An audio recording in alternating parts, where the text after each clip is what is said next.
Assalamualaikum warahmatullahi wabarakatuh. Halo semuanya. Jumpa kembali dengan saya, Kang Restu. Apa kabar kalian semua? Semoga kalian selalu sehat, baik tentunya dimudahkan segala urusannya oleh Allah Subhanahu wa taala. Amin amin ya rabbal alamin. Oke, seperti biasa di kesempatan kali ini, saya akan menceritakan sebuah kisah horor. Kali ini saya akan melanjutkan cerita yang kemarin, yaitu cerita yang berjudul Arya, yang tewas tragis demi mendapatkan Kamila si kembang desa. Oke, sebelum masuk ke ceritanya, bagi kalian yang baru bergabung, jangan lupa klik tombol subscribe-nya. Klik juga lonceng notifikasinya serta like video ini, agar kalian tidak ketinggalan cerita-cerita menarik dari channel kami. Oke, terima kasih. Dan langsung saja tanpa berlama-lama lagi, bagaimana kisahnya? Ini dia ceritanya. Kematian Arya yang membuat geger desa Kamila. Hubungan Arya dan Kamila semakin dekat dari hari ke hari. Keduanya sering menghabiskan waktu bersama, baik di rumah Kamila di ladang maupun di sudut-sudut desa yang menjadi tempat favorit mereka untuk berbincang. Kamila mulai merasa nyaman berbagi cerita tentang kehidupannya, impian yang dulu hanya menjadi angan-angan, hingga kegelisahannya tentang masa depan. Arya di sisi lain merasa bahwa Kamila adalah segalanya. Perasaan cintanya begitu kuat sehingga ia mulai mengesampingkan semua hal lain di dalam hidupnya, termasuk kuliahnya. Sementara di kota teman-teman Arya, mereka mulai menyadari bahwa sesuatu tidak beres.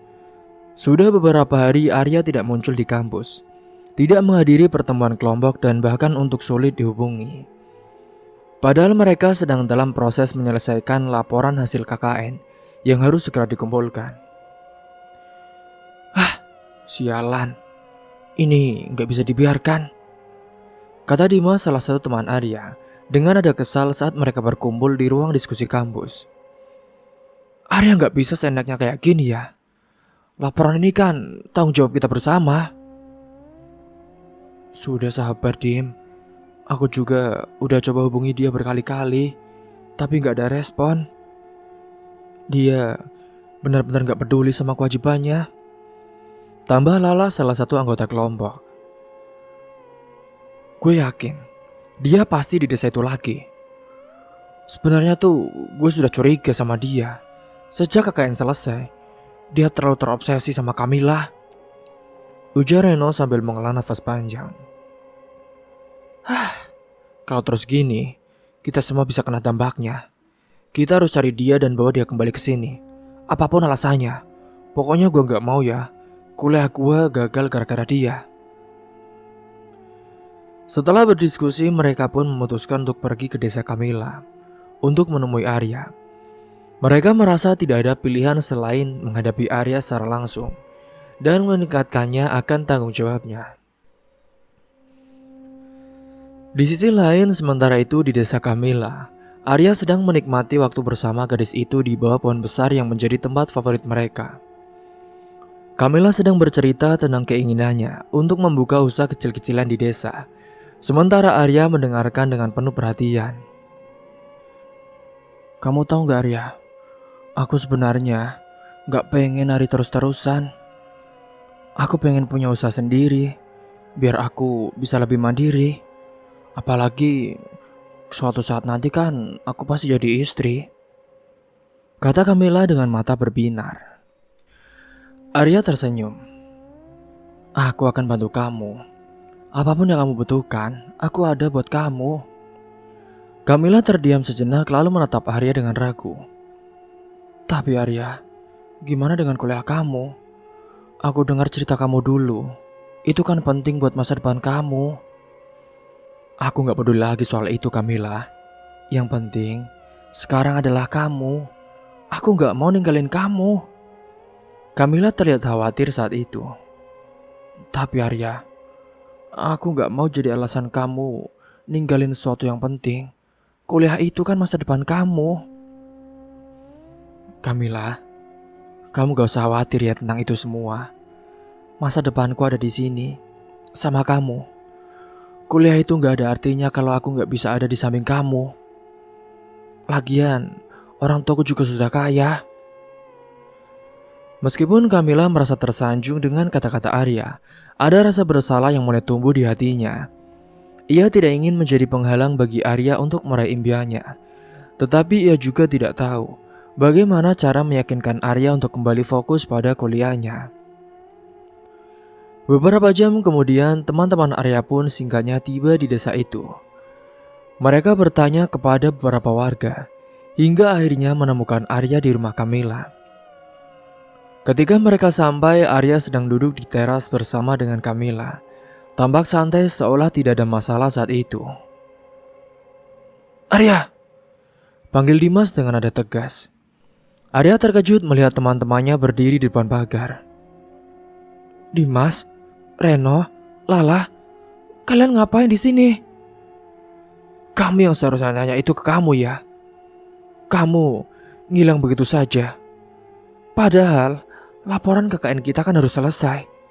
Kamu tahu nggak seberapa pentingnya ini buat kita semua? Lo enak lo udah kaya." Arya berdiri lalu mencoba menjelaskan. "Tapi aku cuma butuh waktu, Dim. Aku janji bakal bantu kalian nantinya." "Nanti? Lo gila ya Arya? Deadline tinggal beberapa hari lagi. Lo pikir kita bisa nunggu sampai kamu selesai santai-santai di sini?" kata Lala dengan suaranya semakin meninggi. Reno menatap Arya dengan tajam. "Lo gak bisa kayak gini ya bro. Kuliah itu bukan cuma tentang lo. Kita ini satu tim, dan lo juga punya tanggung jawab." Kamila yang dari tadi diam, akhirnya pun angkat bicara.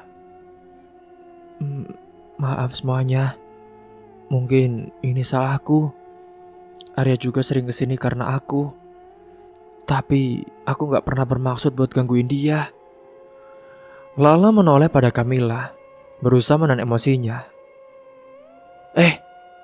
Lo gadis desa, ini juga bukan salah kamu ya. Sebaiknya lo gak usah ikut campur. Ini salah Arya. Dia harus ngerti mana prioritasnya." Dimas melangkah mendekat, menatap Arya dengan serius. "Arya, dengerin aku ya. Kalau lo terus begini, masa depan lo bakal hancur. Emangnya lo mau kayak gitu?" Arya menunduk merasa terpojok. Ia tahu teman-temannya benar, tetapi ia juga tidak ingin meninggalkan Kamila sendirian. "Arya, aku setuju sama mereka. Kamu harus balik dulu ke kampus dan selesaikan laporan itu.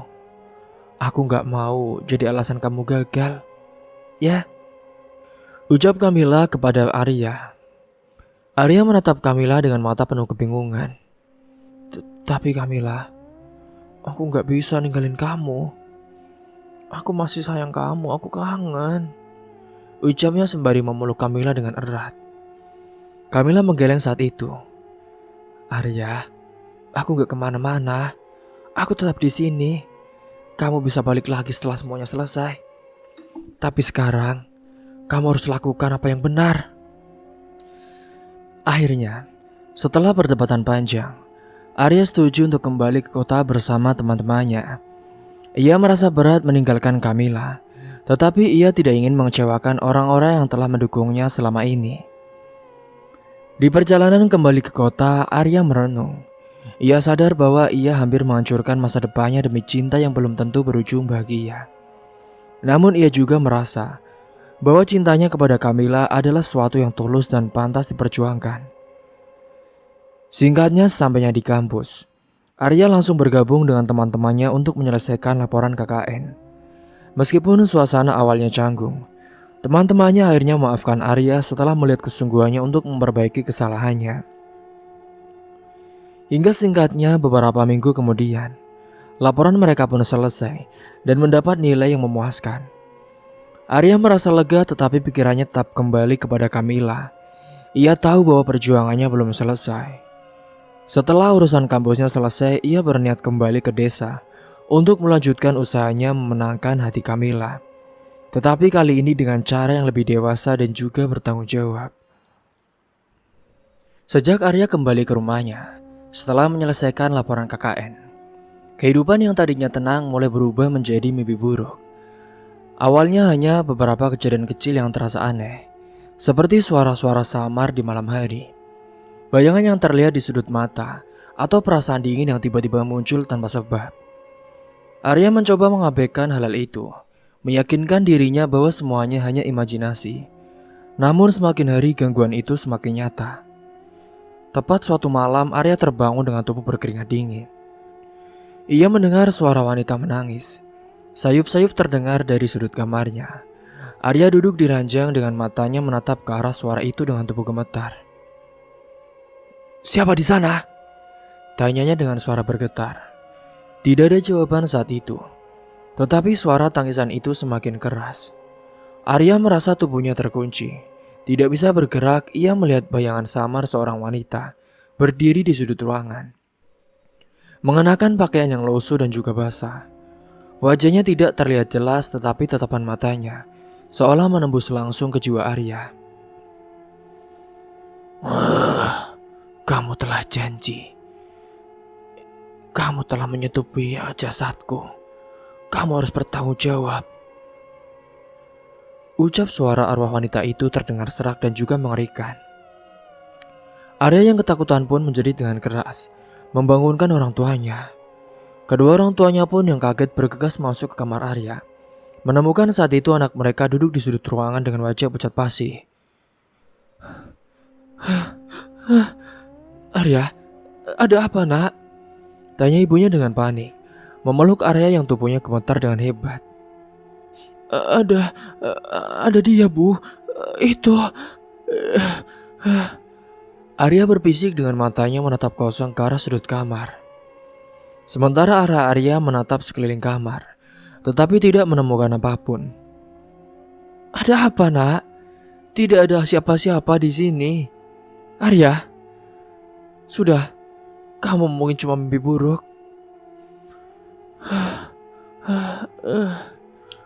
Arya pun hanya ngos-ngosan saat itu. Namun ini bukan pertama kalinya Arya berteriak di malam hari. Selama beberapa malam berikutnya, gangguan-gangguan itu pun semakin intens.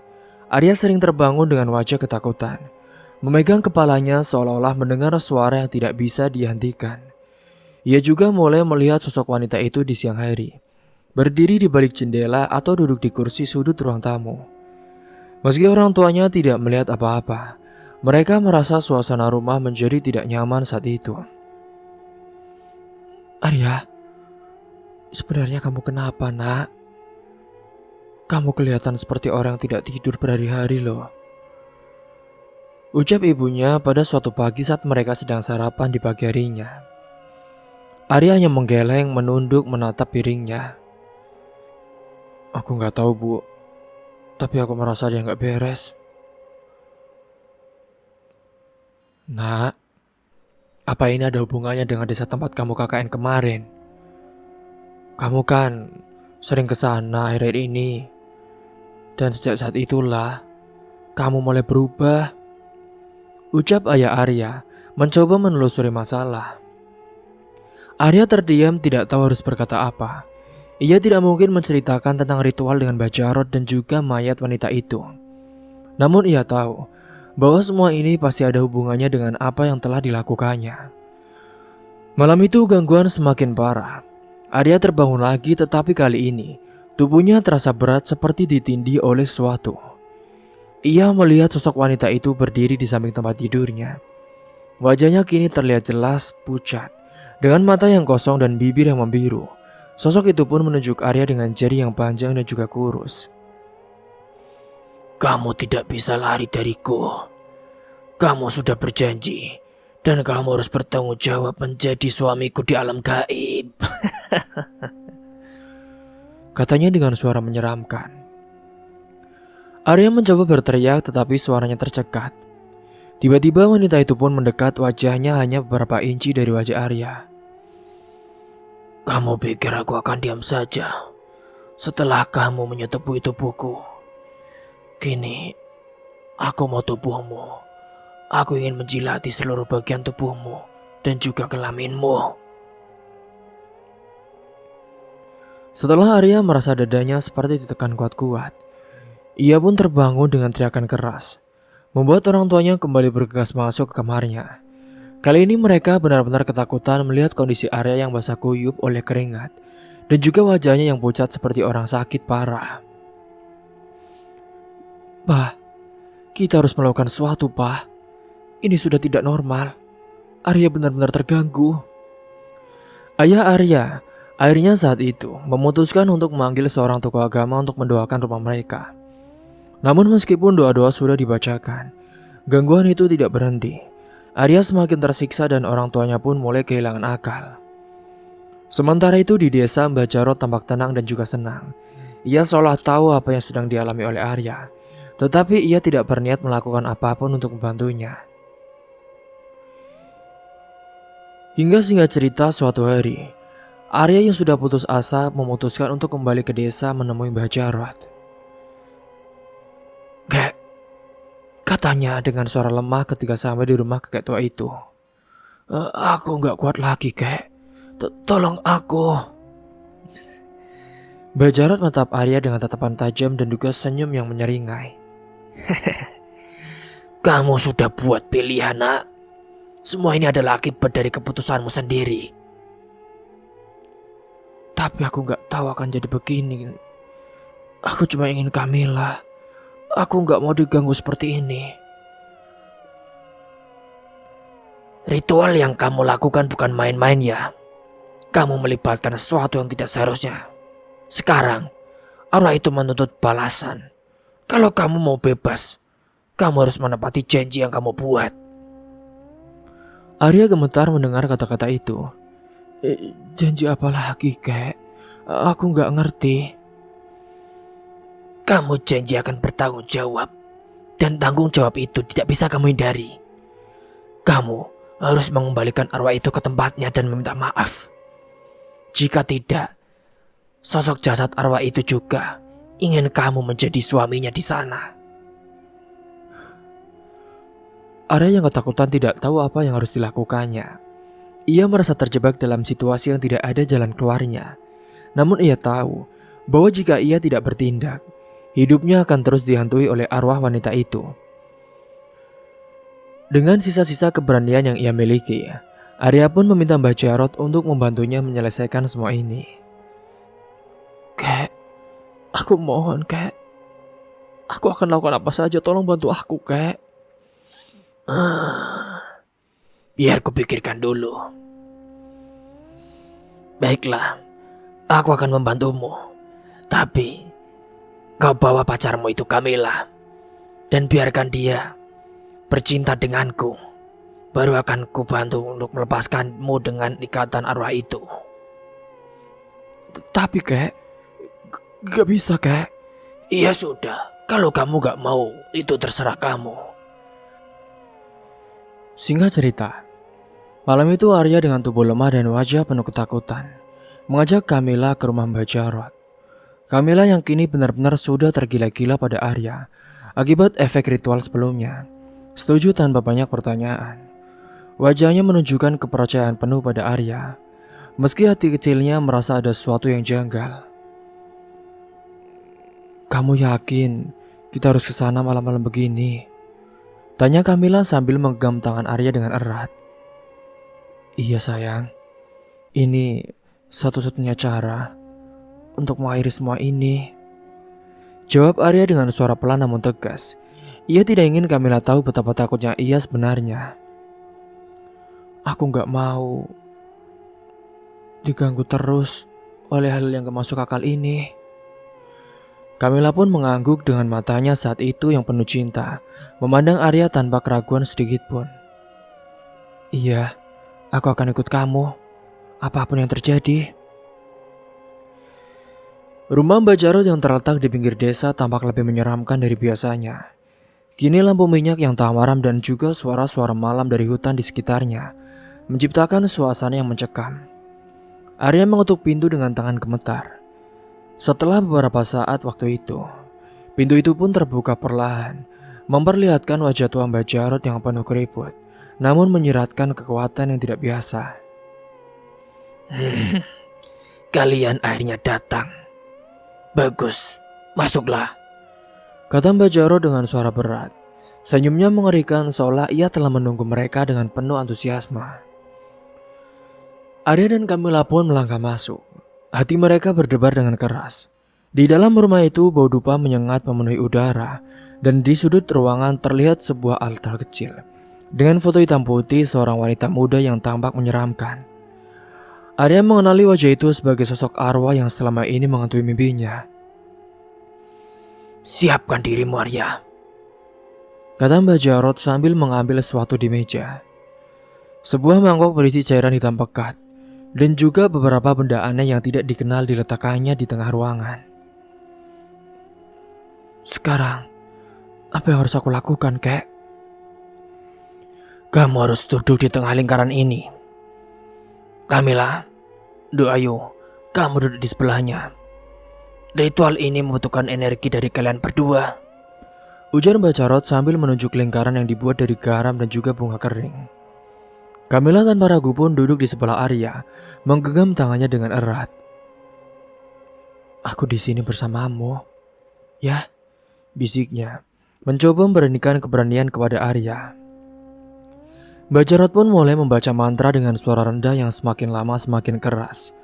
Udara di ruangan itu terasa berat, dan aroma dupa pun semakin menyengat saat itu. Tiba-tiba lampu minyak berkedip-kedip dan angin dingin yang tidak wajar berembus di dalam ruangan. Tubuh Arya mulai bergetar, ia merasa dadinya sesak dan juga sulit bernafas. Kek, aku nggak bisa bernafas, Kek. Arya, apa yang terjadi? Ucap Kamila yang panik. Ia pun langsung memegang tubuh Arya yang kini menggigil dengan hebat. Tenanglah, ini bagian dari proses, kata Mbak Jarot sambil melanjutkan mantra. Namun senyum di wajahnya menunjukkan sesuatu yang lebih jahat. Dalam hatinya ia tahu ini adalah saat yang ditunggu-tunggunya. Tiba-tiba saat itu Arya terjatuh ke lantai. Tubuhnya melengkung seolah-olah ada sesuatu yang menariknya dari dalam. Wajahnya memucat, matanya melotot, dan ia mengeluarkan suara seperti orang yang sedang dicekik. Di saat yang sama bayangan wanita yang selama ini menghantuinya muncul di tengah ruangan. Sosok wanita jasad hamil itu terlihat lebih nyata dan juga menyeramkan dari sebelumnya. Kamu pikir kau bisa lari dariku, Arya? Kamu telah berjanji, dan aku akan mengambil nyawamu sebagai balasannya agar kau bisa menjadi suamiku di alam sana. Ucap suara arwah wanita itu bergema di seluruh ruangan. Arya mencoba berbicara tetapi tidak ada suara yang keluar. Ia hanya bisa menatap Kamila dengan mata penuh ketakutan. Kamila yang tadinya begitu yakin, kini mulai menyadari ada sesuatu yang salah. Mbak Jarot, hentikan ini Mbak, Arya sedang sekarat, teriak Kamila saat itu. Mbak Jarot hanya tertawa kecil. Ini memang tujuannya, Duk. Nyawa pacarmu akan menjadi penebus untuk kesalahan yang telah kulakukan di masa lalu. Arwah ini butuh tubuh baru, dan Arya adalah pilihan yang sempurna. Kamila terkejut saat itu. Apa maksudnya, Mbah? Kamu bilang kamu akan membantu kami, Mbah. Aku akan membantu, tapi untuk diriku sendiri. Arya sudah terikat dengan ritual ini sejak awal. Sekarang, arwah ini akan mengambil tubuhnya, dan aku akan mendapatkan kekuatan baru dari pengorbanan ini. Dulu, dia mendapatkan cintamu, juga karena melakukan ritual menyetubuhi mayat hamil ini. Kamila yang sudah mendengar semua penjelasannya dan semua kebenarannya, merasa tubuhnya lemas.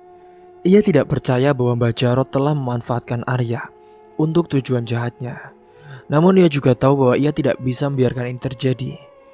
Dengan keberanian yang tiba-tiba muncul, Kamila pun berdiri dan menghadapi Mbak Jarot saat itu. Ini semua salahmu, Mbah. Aku tidak akan biarkan kamu menghancurkan Arya. Meskipun kamu bilang Arya mendapatkanku dengan cara ritual, tapi aku cinta Arya memang tulus. Kamila lalu meraih mangkuk yang ada di altar dan melemparkannya ke lantai, menghancurkan isinya saat itu. Mbak Jarot terkejut dan matanya terhenti. Di saat yang sama, Bayangan wanita itu berteriak marah sebelum perlahan memutar meninggalkan ruangan. Sementara Arya yang tadinya sekarat, kini pun dia mulai bernafas sedikit demi sedikit. Meskipun tubuhnya masih lemah, Camilla segera berlari menghampirinya, memeluknya dengan erat. "Arya, kamu baik-baik saja?" tanya Camilla dengan suara penuh kekhawatiran. Arya pun mengangguk dengan pelan. "Camilla, kamu selamatkan aku. Maafkan aku, Camilla." Namun Bajarot saat itu tidak tinggal diam. Ia pun berteriak dengan marah. Kalian akan menyesal. Kalian telah menghancurkan rencana ini."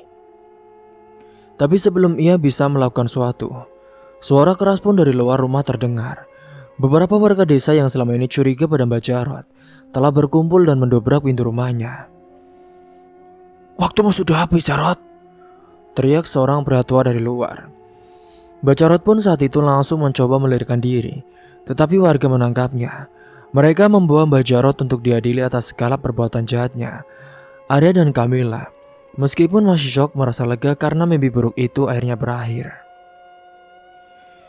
Malam itu pun begitu sunyi. Hanya suara angin yang sekali berhembus melewati pepohonan di sekitar rumah Camilla. Setelah semua kejadian yang menguras emosi dan juga tenaga, Camilla dan Arya duduk di beranda rumah Camilla. Wajah Arya tampak pucat dan nafasnya masih terengah-engah. Namun matanya menyiratkan ketenangan yang baru saja dirasakannya setelah sekian lama dihantui oleh kegelapan. Camilla duduk di sebelahnya memegang erat tangannya, seolah takut kehilangan pria yang ia cintai. "Camilla, aku gak tahu harus mulai dari mana," kata Arya dengan suara lemah, menatap Camilla penuh rasa bersalah. Aku telah melakukan banyak hal buruk hanya untuk membuatmu mencintaiku. Aku tahu aku salah dan aku sangat menyesal. Camilla menatapnya, matanya berkaca-kaca. "Arya, aku sudah tahu semuanya.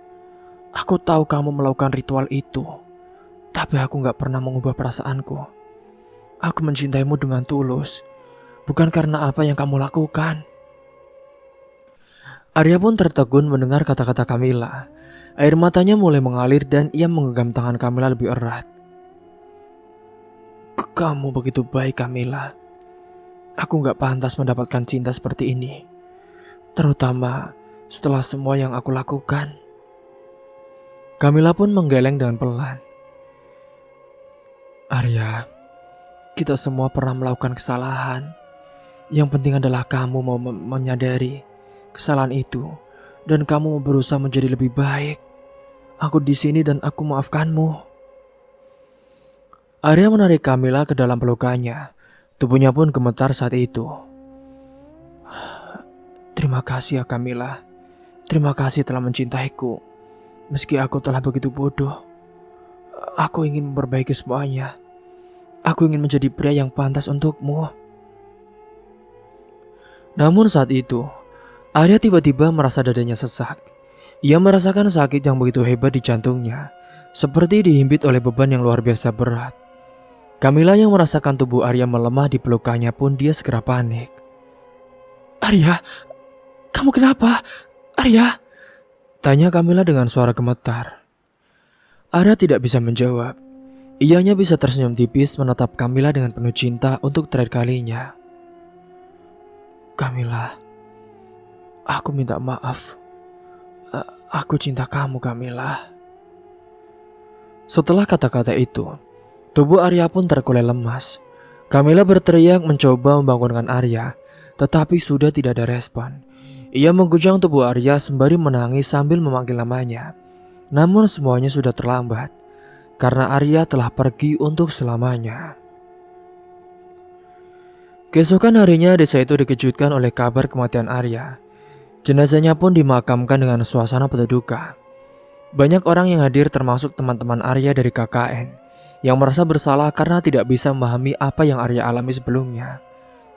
Camilla pun berdiri di depan makam Arya bersama dengan kedua orang tua Arya. Matanya sembab oleh air mata, hatinya hancur. Tetapi ia tahu bahwa cinta mereka adalah sesuatu yang akan selalu ia kenang. Arya dimakamkan di desa tempat Kamila tinggal. Hingga singkat cerita setelah pemakaman, Kamila pun kini bertekad untuk melanjutkan hidupnya. Ia tahu bahwa Arya tidak ingin melihatnya terus larut dalam kesedihan. Namun di sisi lain saat itu, orang tua dari Arya pun, mereka berdua mengunjungi rumah Kamila menemui orang tuanya. Dan kini, setelah bertemu dan juga minta izin kepada ayah dari Kamila, Kamila akan diadopsi oleh kedua orang tua Arya, yang nantinya segala sesuatunya akan disupport dan difasilitasi oleh orang tua Arya. Kisah ini menjadi pelajaran berharga bagi banyak orang di desa. Warga pun mulai menyadari bahaya dari menggunakan cara-cara jahat dan gelap untuk mencapai tujuannya. Mereka juga memahami bahwa cinta sejati tidak pernah bisa dipaksakan atau dimanipulasi. Cinta sejati adalah tentang menerima seorang apa adanya. Nasihat dari kisah ini jelas. Jangan pernah mengambil jalan pintas yang salah untuk mendapatkan apa yang kita inginkan, terutama cinta. Apa yang diperoleh melalui cara yang tidak benar hanya akan membawa kehancuran. Selain itu, penting untuk selalu bertanggung jawab atas tindakan kita dan berusaha memperbaiki kesalahan yang tulus. Cinta sejati adalah tentang kejujuran, pengorbanan, dan juga saling menerima. Jika segalanya memang ditakdirkan, ia akan datang dengan cara yang alami dan indah, tanpa perlu dipaksakan atau dipermainkan oleh kekuatan jahat dan juga gelap. Cerita pun tamat. Semoga dari kisah ini kalian semua bisa mengambil hikmah dan pelajaran. Mungkin itu saja yang dapat saya sampaikan. Kurang lebihnya mohon maaf apabila ada salah kata ataupun ucapan yang kurang berkenan bagi kalian semua. Sampai jumpa di cerita selanjutnya. Akhir kata, wassalamualaikum warahmatullahi wabarakatuh.